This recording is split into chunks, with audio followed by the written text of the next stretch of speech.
Hey, what's up guys? In this video, we're going to be tackling the popular topic right now in landscape photography. Should you or should you not be sharing your photographic locations?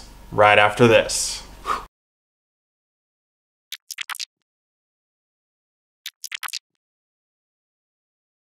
Hey, what's up guys, and welcome into the video. On this channel, we talk landscape photography. So if you're into landscape photography at all, consider subscribing to this channel. Now on this video specifically, I really want to talk about and tackle the popular subject right now of should you or should you not be sharing photographic locations as a landscape photographer. This is a very hot topic right now in the field of landscape photography because there's been so much news coming out about people going into a landscape and not really taking care of it, not respecting it, and really destroying the landscape just for their own personal gain of maybe more social media followers or the result image that comes out of what they did to that landscape. So a lot of photographers right now are going back and forth on social media about what we do to solve this problem. How do we fix the issue of people not respecting the lands? And I think the knee-jerk reaction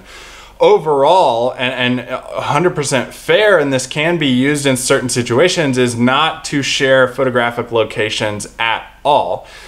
Now, I think that's definitely up there. I think that's definitely the result and what we need to do in certain situations. Recently, I went to shoot waterfall photography with my buddy Dusty Doddridge, who took me out to one of his secret spots, a waterfall in East Tennessee that we went out to, and we both got out to the location and agreed no one can know about this location. Like, we can't share this widely because the landscape literally cannot handle the foot traffic. It's a very fragile environment, a very fragile ecosystem, and the amount of foot traffic would literally destroy the place that we went to shoot.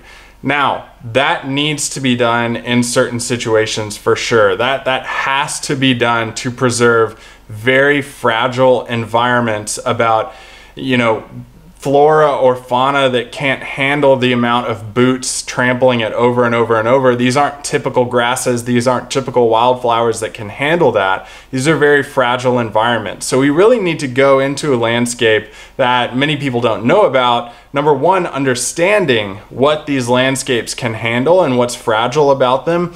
But then also, should we use these as a sharing opportunity? Should we share this particular place? Now, like I just described, some places you absolutely cannot share. Absolutely cannot, because they would destroy the environment, no matter how selfish that seems, and initially how it seems like I'm the one keeping this all to myself. Really, we're taking the rap for that to preserve these places for other people who want to go visit them and know where they are. Now, I can also see the other side of the coin of, hey, why aren't you sharing these locations? Like, you don't own them, they're natural, they're public lands. You have to share these locations because other people need to be able to go out and shoot them as well. They might have a creative expression that they want to do in these portions. If you feel that way, you should go into it with sharing the location based on the fragility of it, based on how you can care for it. Instead of just being like, look at this awesome sunset, go into it and say, look at this awesome sunset. If you want to visit this place, here's how you can protect the grasslands. Here's how you can protect the rocks. Here's how you can protect the water, the animal, the plant life. All these things need to be taken credit for, because when other people go into these places, they may not know that if you just post something that's like, hey, look at this awesome sunset, they go into it, trample the fragile flora and fauna, trample the plant life that can then harm the animal life, that can then harm the water life. You have to really understand all these things that make up an ecosystem. So that's why a lot of photographers right now are keeping locations under wrap. I go back to a talk that I heard on a podcast with Matt Payne, the F-Stop Collaborate and Listen podcast with Sarah Marino and Ron Cascarosa, about an Iceland workbook that they put out for people who want to go and visit Iceland. And it really spoke to me and made me think differently about my landscape photography and sharing these locations, because they were talking about, they went back to the same locations they wrote about in their ebook, and a lot of them had really changed due to the amount of foot traffic that had happened to these locations. So I really think landscape photographers need to think differently about, number one, sharing locations and sharing information on what's fragile to each location, but also I really think landscape photographers need to take the time to study these places, not just go into them and take one shot, but spend multiple days in places and really study the environment, study the ecosystem, find out what's fragile and what needs to be protected.